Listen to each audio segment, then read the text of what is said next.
go now. This is Sandra Avila Beltran. Corrupción. Pero no es nomás con el narcotráfico, hay mucha corrupción en cualquier ámbito social. Sandra is dubbed the Queen of the Pacific by the media and is a member of a Mexican drug cartel. Her criminal career is interesting because of her family connections, which have played a significant role in her career. Her family has ties to Rafael Caro Quintero, a former Guadalajara cartel leader. She's also related to the Beltran Leyva brothers, who were top leaders of the Sinaloa cartel. According to Mexican officials, Avila Beltran is the niece of Miguel Ángel Félix Gallardo, the godfather and boss of the Mexican drug trade. Her mother's family became involved in heroin smuggling in the 1970s and later expanded into cocaine. DEA officials claimed that Avila Beltran never shied away from using the violence that comes with the territory, and that she used the typical intimidation tactics of Mexican organizations. In her youth, she had affairs with several well-known drug barons and was married twice. Her husbands were ex-police officers who became drug traffickers and were later assassinated. Her relationship with Juan Diego Espinosa Ramirez, alias the Tiger, who is said to be an important figure in Colombia's Norte del Valle cartel, is credited with her rise to power in the drug world. She lived in Guadalajara, Jalisco, and Hermosillo, Sonora until 2001, when police discovered more than 9 tons of cocaine on a ship in the Pacific port of Manzanillo, Colima, and traced the shipment to her and her lover, Espinosa Ramirez.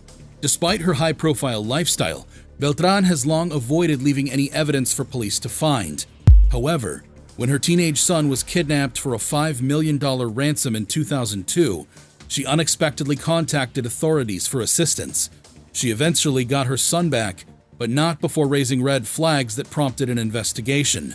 It took over 4 years and 30 federal agents to finally apprehend Avila. She was charged with organized crime and drug trafficking conspiracy, but some charges were later dropped. She was detained on suspicion of illegal weapon possession and money laundering, pending extradition to the United States. On August 10, 2012, she was finally extradited to the United States to face criminal charges. Next, we take you to Naples, where Maria Licciardi dominated the Camorra gang.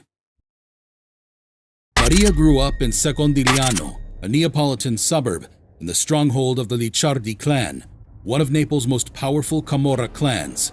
Her entire family was involved in the Camorra, with her father, a well-known local boss, and her brothers rising through the ranks.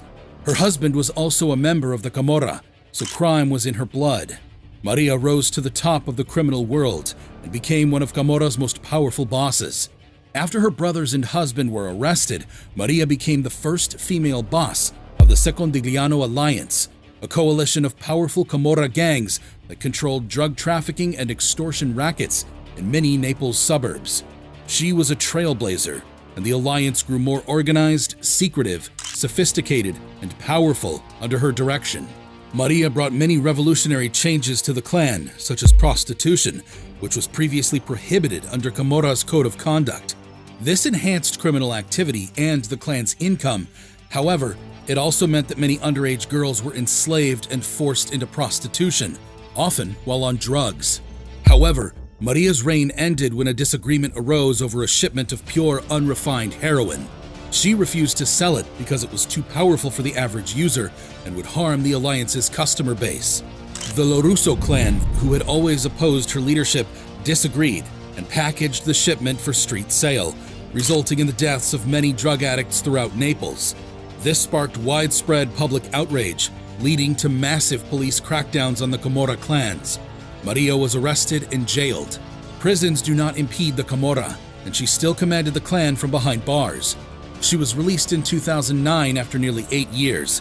In 2019, she escaped a massive anti-Camorra operation against the Secondigliano Alliance.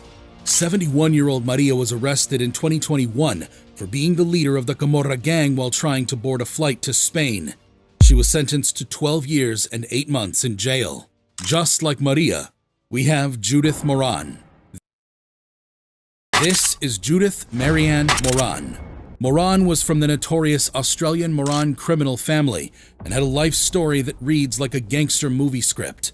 This woman was born December 18, 1944, and participated in the notorious Melbourne gangland killings. Judy's first marriage was in 1963 to Leslie John "Johnny" Cole. Johnny was tragically killed in a drug-related gangland conflict in Sydney in 1982. Mark Cole, their son, born in 1964, later changed his name to Mark Moran. Judy began dating Louis Moran in 1966, and they had a son named Jason Moran in 1967. Their relationship, however, did not last, and they divorced in 1995. Fast forward to the early 2000s, and things heat up even more. Mark Moran was assassinated in 2000, and Jason Moran was assassinated in 2003. Just when you thought things couldn't get any worse, Louis Moran was murdered in 2004. However, the plot thickens. Des Moran, Judy's brother-in-law, was murdered in Ascot Vale in June 2009. Judy and 3 others were later arrested in connection with his murder. Judy was accused of concealing the getaway car in her garage and disposing of it. To top it all off, when police searched Judy's home, they allegedly discovered a hidden safe containing 3 handguns, 2 stolen Victorian license plates, a wig, and clothing that matched the description of the shooters given by witnesses.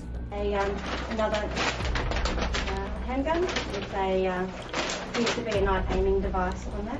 Judy Moran was denied bail because her possession of weapons posed a risk to the community. She was found guilty of murdering Desmond Moran by a jury in 2011, and she was sentenced to 26 years in prison, with a minimum of 21.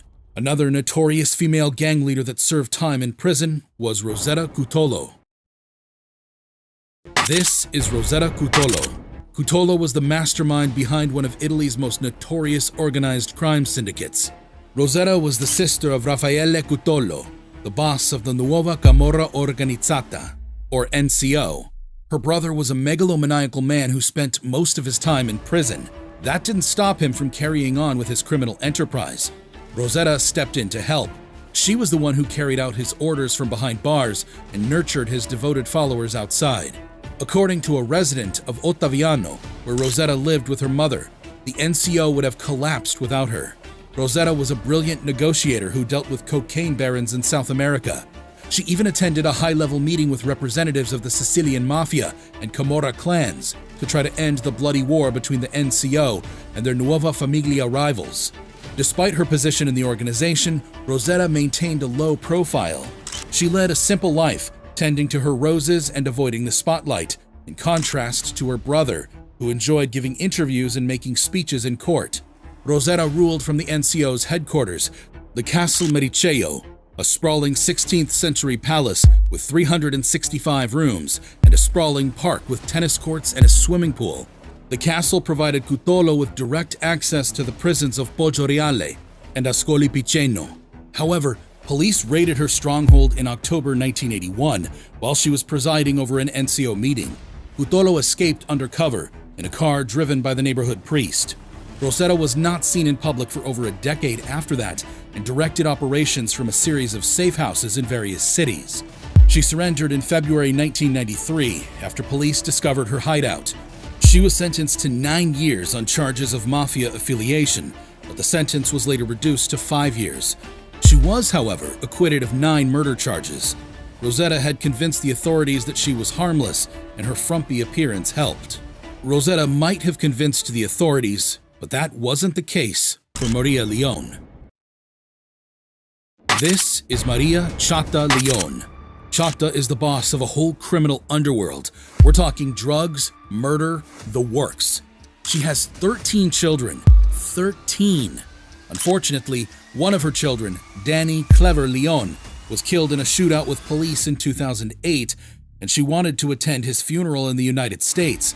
The only problem is that she is stuck in Mexicali, which is on the Mexican side of the border. Having served some time in U.S. prison, she is banned from re-entering the country. So what does Maria do? She contacts a human smuggler, Alvarez Marquez, and requests his assistance crossing the border. And boy, does he deliver. The guy has previously brought some unusual items across the border, including a 3-month-old baby and a truck of Chinese workers hidden in a freezer truck. However, getting Maria across the border is a special job, and it will not be easy. Because her options are limited, Alvarez Marquez suggests that they assist her in jumping the border fence. She also suggested swimming beneath the fence through the highly polluted New River, which flows north from Mexicali to Calexico, California. Doesn't that sound intense? But things get even crazier. While Alvarez Marquez is on the phone with Maria's son, Francisco Real, he's unaware that the feds are listening in. They're looking into Francisco, who they believe is a top dog in the Drew Street gang, which is linked to Maria's criminal empire. From listening in, the feds learned about Alvarez Marquez's plan to smuggle Maria across the border. They followed up on the tip and eventually arrested him on conspiracy to smuggle, transport, and harbor illegal aliens. They also arrested up to 25 other gang members and illegal aliens. Maria Leon was sentenced to 8 years in prison.